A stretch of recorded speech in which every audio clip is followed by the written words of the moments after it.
Broadcasting live from Business Radio X Studios in Pensacola, Florida. This is ITEN Wired Radio, brought to you by IT Gulf Coast, Florida West, App River, and 850 Media. For more information, please visit itenwired.com. And now, here is your host. Hey, good afternoon, everybody.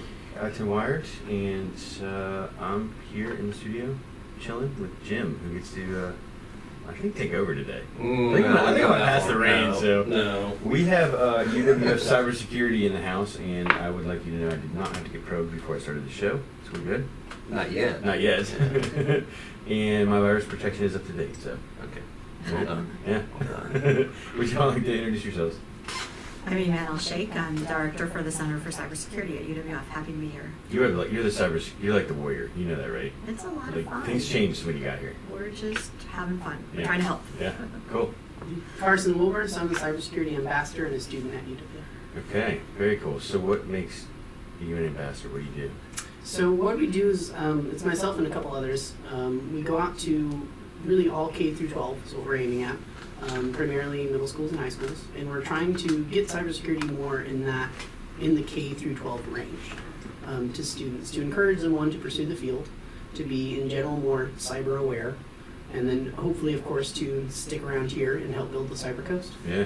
Very cool. I'm just curious, when you're dealing with kids that age, how cyber aware they really are. Because, seeing my kids online scares me to death. And, just I'm wondering if they really realize what they could get themselves into, even, at that young age, third grade, whatever. What have you been seeing out there? You'd be surprised sometimes, even myself only being 2-ish years older than them, and they know much more than me sometimes. There's a few of those rising stars, those students that definitely we target because they have some kind of knowledge in it or want to pursue it already. And a lot of them, we go out to computer science classrooms a lot. Mm-hmm. And those kind of students, they have that fundamental knowledge that they need of the internet and how to be safe on it. I think that in general, there's been a good effort in trying to teach kids to be safe online. After 5-10 years of realizing how dangerous the internet can be, there's been a big turnaround in trying to give them more cyber aware just in protecting themselves and protecting their computers.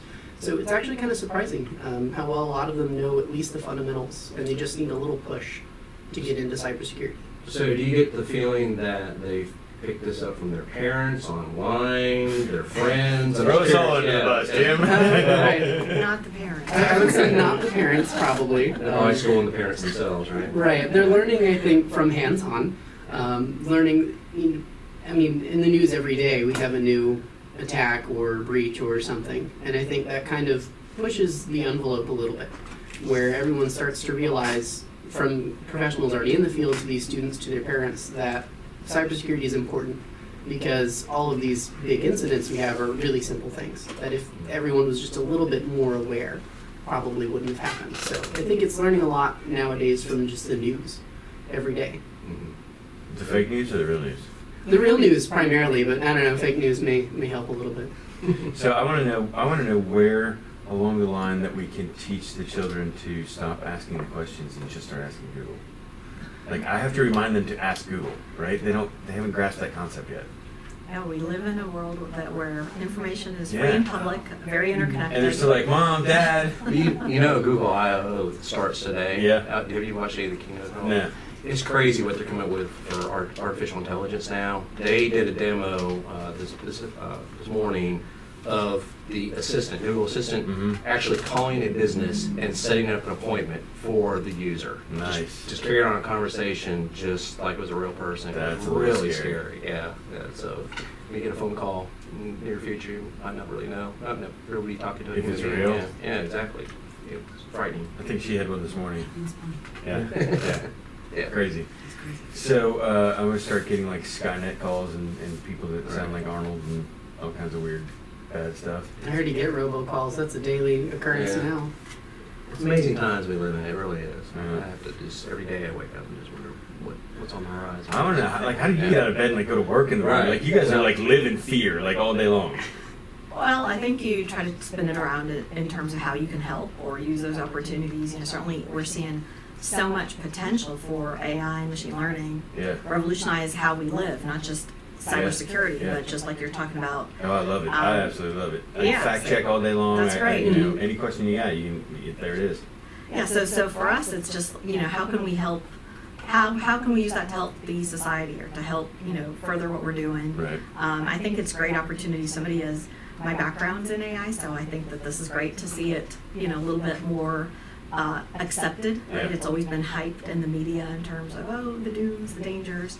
Yeah. There's going to be the risks. The iRobot everywhere. Elon Musk Exactly. is not really helping with that. Yeah, see, there's always risks in whatever we do, but it's also, just like with cybersecurity, it's starting with the ethics and the use of it, Right. And then you kind of go from there in terms of what is the potential contribution of this, what could be the potential downfalls, and then kind of, weighing your options from there. But I think it's going to be very exciting. You look at where were we as a digital society 10 years ago?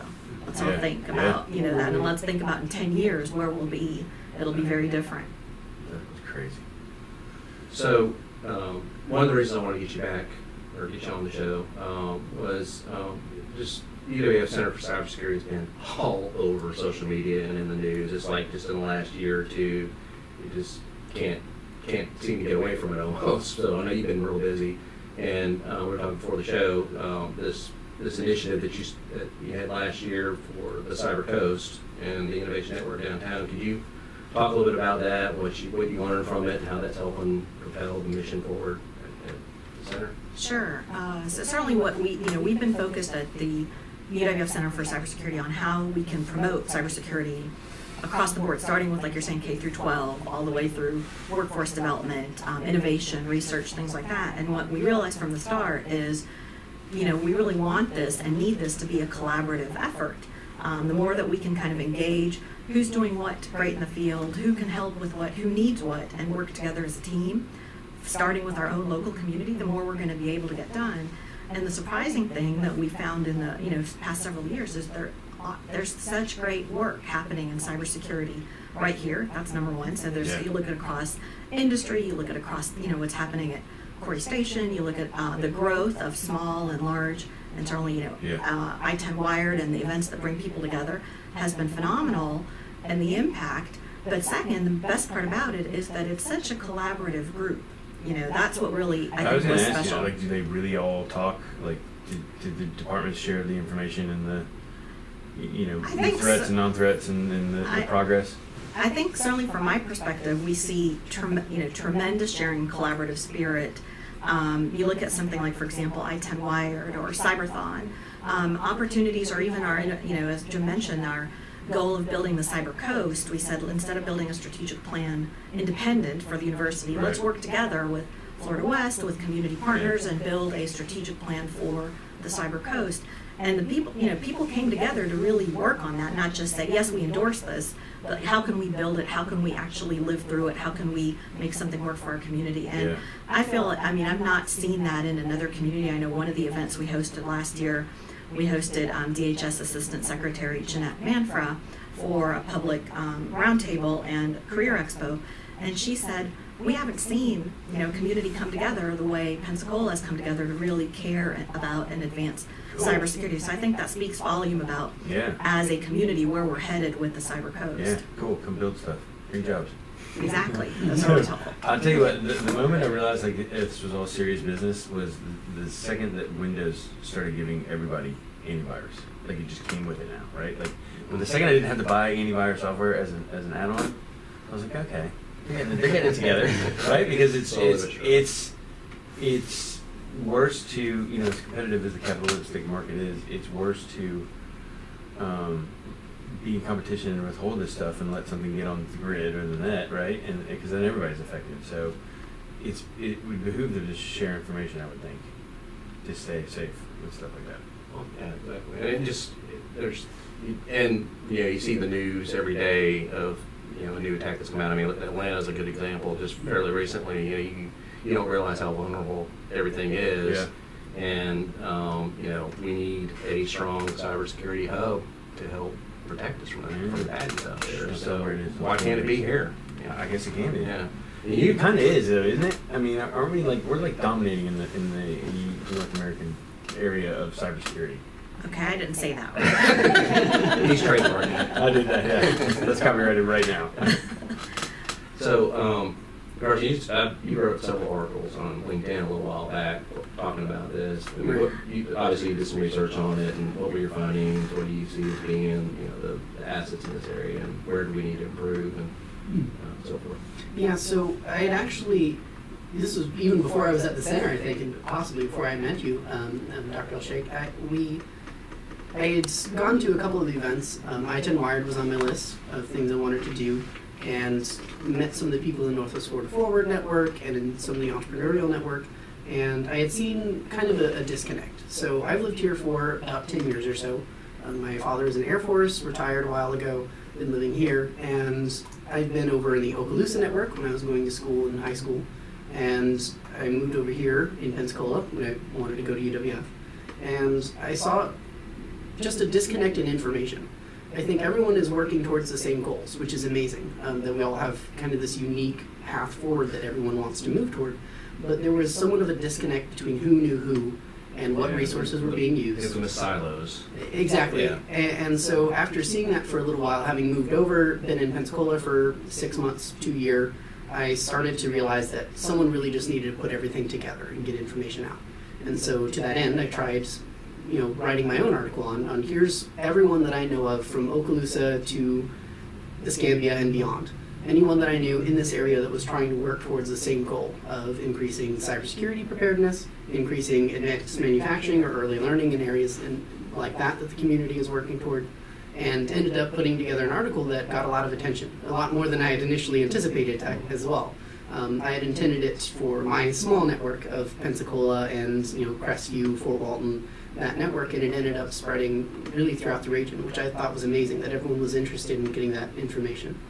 Of course, I may or may not have utilized clickbait just slightly with the Silicon Valley. This was around the time Amazon was deciding their whole HQ2 thing, and I think Mayor Hayward put in a proposal, and that was a part of it as well. It's kind of grown to a bigger article series, really. I have a co-author now that we are writing articles on, in general, life on the coast and where we're making improvements, what the community is working toward, and so hopefully it starts to contribute some matter of difference in how people see Pensacola in the future. That's awesome. We are so proud to have a student. Being a native and living here most of my life, I kind of had rose-colored glasses, and then I left for 10 years and came back with IT glasses on then. And when I first moved back, I didn't realize how much was going on beneath the surface. And then once I got on with App River and started getting involved with the tech community, I just realized there's so much here.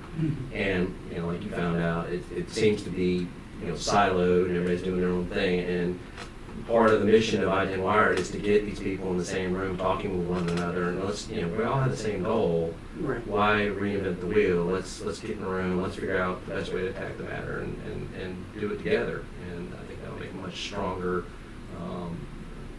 network here for everybody. I think I've seen it happen, like physically happen, at least 3 times every year I've done this. I've done ITEN. Somebody's like, "Hey man, I had no idea you were working on this project. Yeah. I didn't either. We should work together. Where's your office?" It's like right around the corner from each other, right? I mean, that's Exactly. Right how side. yeah. Exactly. Break down the silos. And that the resources kind of get divided up, and that's where the problem was, is that everyone's after the same pool of money. Yeah. And when everyone takes their slice of the pie, and you see, everyone's paying 10% administrative, costs on something, and then we've wasted half the money on what we could have done altogether. Right. And so, it's trying to bridge that gap a little bit and try Make a and bigger solve pie. it. Right. And in a make cutting bigger edge pie. field like cybersecurity, we don't have that luxury. Mhm. If we want to stay ahead and we want to kind of not just stay ahead, but stay, leadership, build leadership right here in Northwest Florida or across the nation in terms of national security, we've got to stop thinking about reinventing the wheel or following traditional models. And so, as an example, that's looking at what we were looking at in terms of unfilled jobs across Northwest Florida, 1,300 cybersecurity jobs, 200,000 across the nation, over 2 million projected globally in a few years. Well, there's no way we can expect to meet that demand if we're going to expect everyone to come through a traditional Yeah. degree and an So- industry cert. So we thought, well, why don't we partner and start the Florida one of the examples we did is start the Florida Cyber Range. Right. So we can bridge kind of training and hands-on skills into the academic and educational process so that students are more ready and more prepared and more connected with industry needs before they even graduate, Yeah. right? So what's the gap? Just the actual the training, the knowledge, and the people that have it. That's certainly the biggest concern. I mean, it doesn't help that it's such a quickly evolving field, Yeah, like right? So it's tomorrow. It's out of date. Right? yeah, exactly. I mean, Right. every breach, we learn something new from every breach or major attack that happens. Yeah. So it's very quickly, and just like we're learning, so are the bad guys, Yeah. right? So I mean, it's a very dynamic field.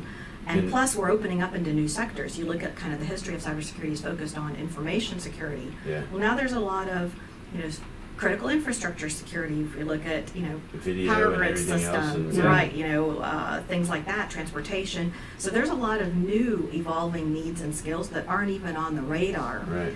in It's a like Generation structured X way. all over again, dude. Yeah. I'm telling you.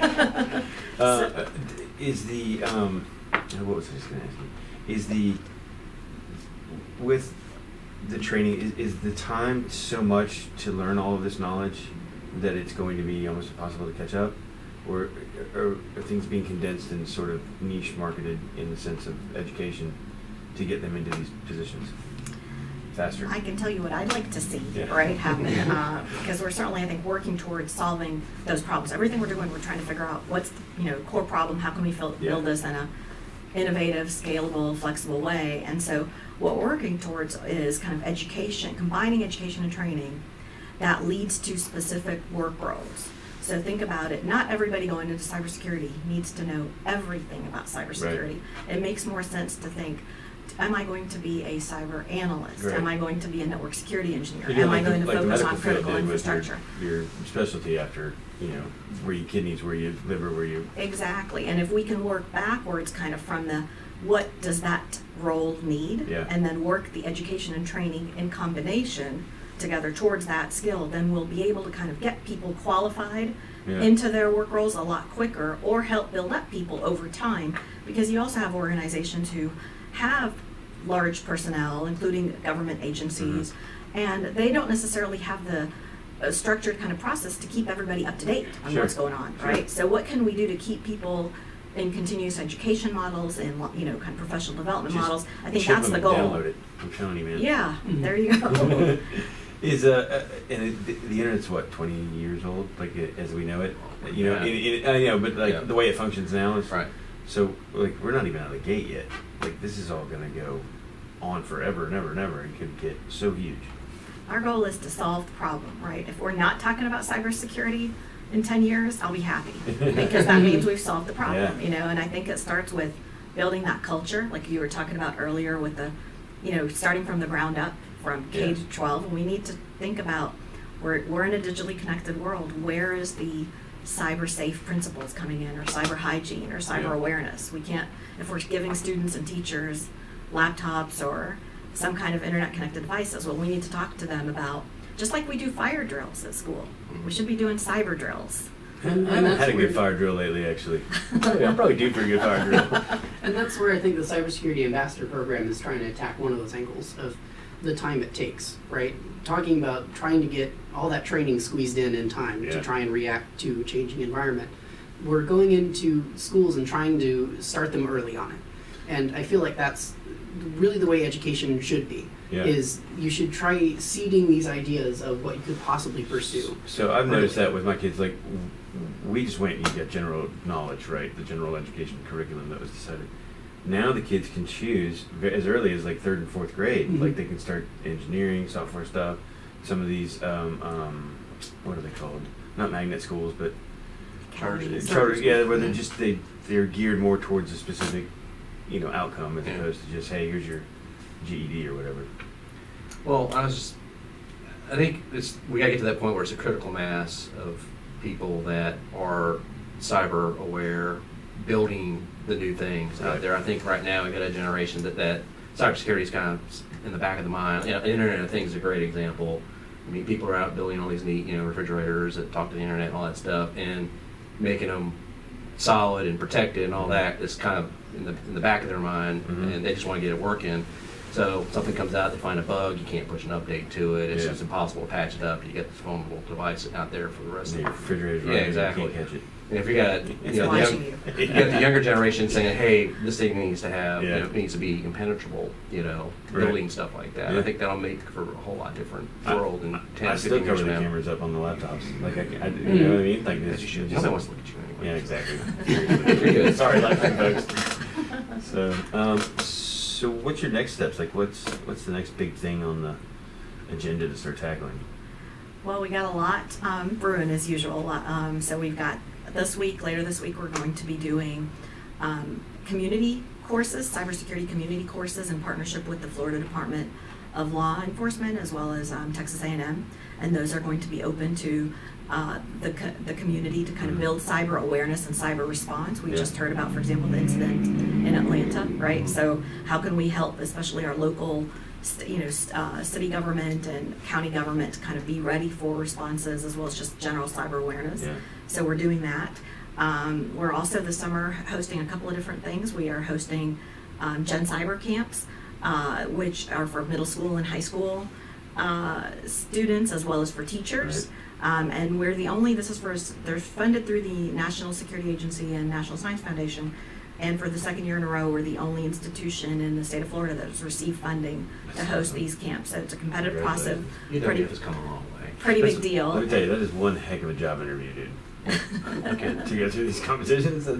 And you're helping train state employees too, right? ASD program? Yeah, so that's a great, very exciting partnership that we're just honored to be kind of part of that conversation where Yeah. we've partnered with the Florida Agency for State Technology to really kind of help increase that resiliency and workforce development across the state.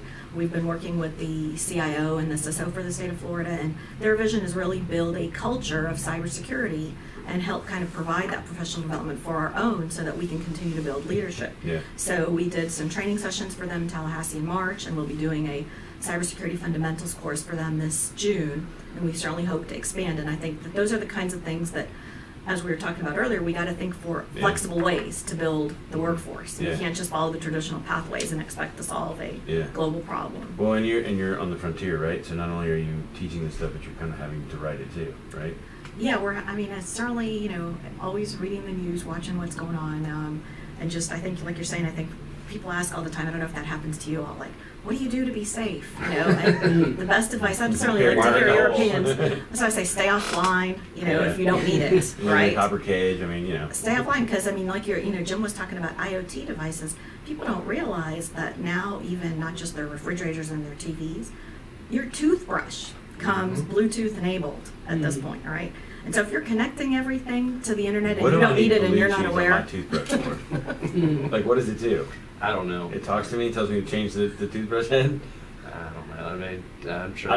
This is all. I'm sure there's some app that goes with it that does some diagnostics Tells you about how long you brush and did you get the molars and all that good stuff. So, I don't in know. case one day you did 29 seconds instead of 30 Yeah, seconds. Right. Yeah. It starts beeping and yelling. It's cool. Yeah, I can see We even- it. I Actually, my just- kids could probably use that. I just got a smart plug at home, and little did I know we were researching how we could bring hands-on activities into schools Yeah. to show some of the students, here's how you actually do Sure. this. And we found the smart plug that I have plugged into my wall. You can do denial of service attack Oh, on really? because it echoes error messages around. And so, lo and behold, this device that I thought was just for turning on and off this string of lights in my house now is a problem for me. And we use it in schools. So I come home and stare at it. I'm like, I probably shouldn't have that plugged in now, should I? It's crazy. We're all wired. Whether it's your Google Home Mini or your Alexa or your phone, it's here. So deal with it, right? Check your settings, patch regularly, Yeah. and don't connect if you don't need to connect. Yeah. So like honestly, if you give when you give somebody like top 5 tips for making sure they're protected, what are they? I think I just said 3 of them, Yeah, right? yeah. I think certainly just stay vigilant, right? Stay aware is kind of the core message. If follow what's going on. It's not hard to do because it's in the news so often in terms of, we just saw, the hardware attacks. Everybody needs to patch their systems. There's good resources and websites or just news feeds that'll tell you Yeah. what's happening, what you need to do. So I think everybody needs to stay aware. And I do think we have to think about kind of the common user, not just kind of the Right. nation state type of stuff, because there's been a lot of breaches that have just been accidental. Mhm. Somebody clicked on a link and look what's happened, 24 hours Yeah. later. Well, So and I would think the attackers, they're going to look for the path of least resistance to begin with, right? So if it's an Yeah, employee who's right. not as knowledgeable as the CEO is, then obviously they go after those, Right. Not that I know anything about that. I'm just saying. Well, in I theory. think, yeah, so stay vigilant. I'd say, certainly, I'm a little biased coming from, university setting, but education and training is Yeah. everything. The more people are aware of what's going on, the better, right? And I Yeah. think that has to be infused as part of our culture. Should be part Moving of forward. probably the AI too, right? You should be able to ask the AI what's the cybersecurity risk and Can you trust the AI? Well, that, and I think you've got, Different Are you a robot? philosophy question here. I think you've got to get rid of that mentality that people have that I'm too small a fish to have to worry about it. Yeah. They think, oh, I only got $50 in my checking account. Why would they want my information? Right. Once they get hold of the Social Security number and It's birth on. date, it can I mess know up. that was my pretty plan when I bad. was asking her about it.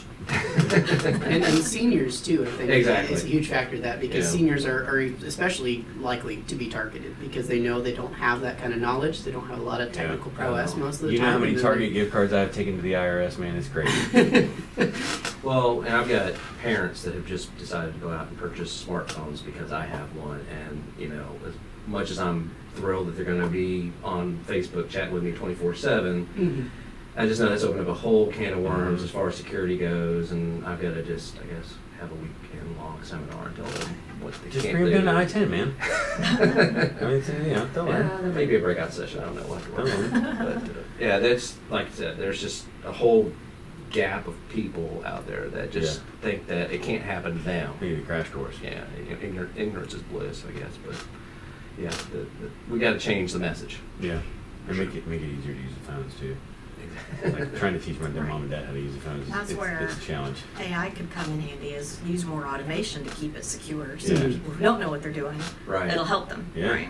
Yeah. As people who aren't aware, maybe it'll kind of kick in. Yeah. That's Oh, kind of what's the this button concept. do? Right. Right, and just getting out those basics, we did, I think about a month ago, Leisure Learning, which is a group of seniors that come in and do brief, I think, hour and a Yeah. half workshops on different topics, and they asked for cybersecurity. They wanted to do one on cybersecurity. So myself and another ambassador went and showed them just the basics. Windows, what they're probably using at home, Right. Google Chrome, those simple things and what they need to do You to just blew their mind. You're right. Yeah, we moved on from hands-on after a little bit of struggling here and there, and just show them the basics. Be smart with your passwords. Don't keep them on your computer. Write them down. Things like that are really Seriously, simple. Write them down. Right, simple pieces of information that most people don't know, Yeah. and it is really simple rules, and you can protect yourself. Yeah. Don't do like your name, Right. which works so hard. 1, 2, 3, 4, 5. I love Things that. like that. Don't use password because it's the number one password Yeah. every year for That's everything. That's how I remember when I forget it. Right. The ambassador program. If kids want to get involved in that, how do they go about doing that? So and we. do you get a really cool outfit with it? So you're wearing it right now? I am. This is my outfit that I go out to school in, and we're actually working on our own T-shirts. It's taken a while, but we So will we have to up the game here, man. Yeah, we're gonna be Blue Team, Yeah. which is the good guys in cyber situations. That's Right. that's our team name. But we reach out to schools ourselves, so we individually contact teachers, principals, administration in school districts. We're in Okaloosa, Santa Rosa, and Escambia counties mainly. Mhm. And we either reach out to the schools directly or they hear through us. Some have contacted the center directly through their contact, Yeah. and then that gets forwarded to us, and we approach them. Mainly we meet with the administration of the school districts, because if we can start from the top level, get all of those teachers throughout the entire county that are Yeah. interested, and then we go out to their schools and try and go to either one classroom, or sometimes we'll be there all day. We just take up an entire day of a classroom with what we want to do, and we bring some demonstrations so that they can get involved, Yeah. and then we give them our information so that we as students, if they just want to send us an email, an individual student or a teacher, and then we can work with them directly and give them some more information. And then some other things going into schools, mentoring the Cyber Patriot teams. So Cyber Patriot is a great way for high school students to Yeah. get involved. And there's a lot of teams in this area, and some new teams that want to start. And so I'm going to be mentoring a team this summer, actually, over in Okaloosa that wants to get involved in having a cybersecurity program there. And that's a middle school, actually. So they're getting started early, and that's the best way to get in and then pursue the field, I believe. Is this the first year for the ambassador program? It is. We started December-ish. How did that whole idea come about? I'm just curious. It's just So that really, I mean, for us is again looking to. We always start with, you know, what are the real problems and what are we, you know, how can we help solve them? And so for us, we were trying to do things at the, you know, university level, undergraduate, graduate programs, but we realized kind of looking at, you know, the strategic planning efforts that where the real change was needed is at the K through 12 level. We need a lot more people aware of cybersecurity. We need a lot more people to consider this. We need a lot more people to think about career options.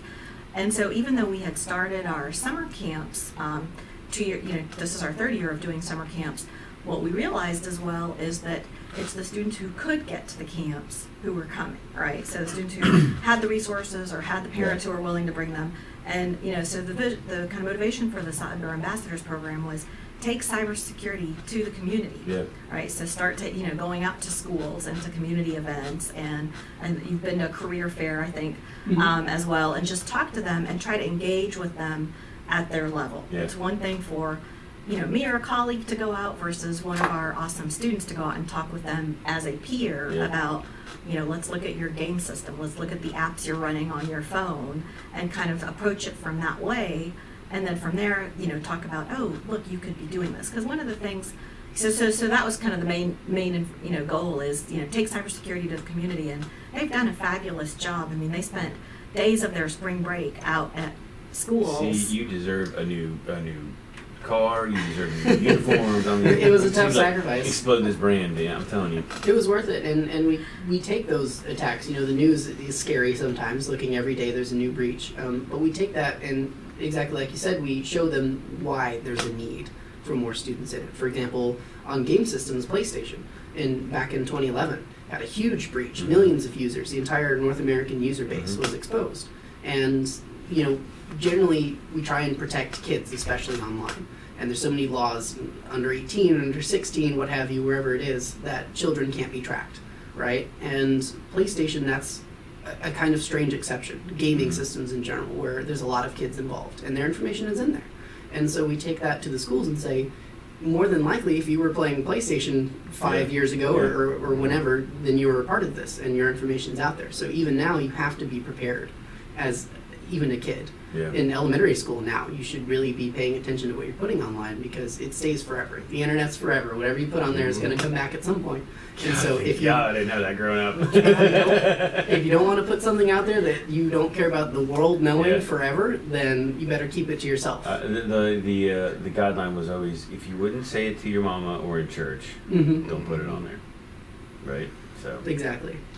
as the father of 2 teen boys, that cannot be said. yeah, right, I believe it. So okay, guys, we're getting to the end of time. I was going to go plug the dates and stuff for the what's on the horizon for the center? So I mentioned our Gen Cyber Camps and the AST training. We've got a couple of other big initiatives coming up. So we're hosting the Southeast Cybersecurity Conference in Orlando this July, and that is in our role as the NSA DHS hub for the Southeast. So one of our goals is to advance cybersecurity education among colleges and universities. So that'll focus on faculty across the Southeast region, bring them in to help kind of give them professional development, help them build their curricula, help them kind of advance in their own regions and really build that community from the ground up. So we're pretty excited about that. It's SECC for short. We thought if we added in the SEC name, maybe we'll sneak in the cybersecurity. Ears perk up. I thought it was MICKEY. That's one of the, we did poll our region. We said, where do you want to have the first conference? And they said Orlando. So hopefully we're looking to bring The that convention space down there is just to awesome. So, Pensacola in the future. And then next year, this is something that's kind of on the long-term horizon, is we're excited to be, as part of, again, our NSA role, we're going to be hosting the NSA Executive Leadership Forum in Pensacola next April. So that's, again, a great opportunity for the Cyber Coast. That'll bring hundreds of cybersecurity industry, government, and higher education leaders to Pensacola to discuss current challenges, solutions, opportunities, network.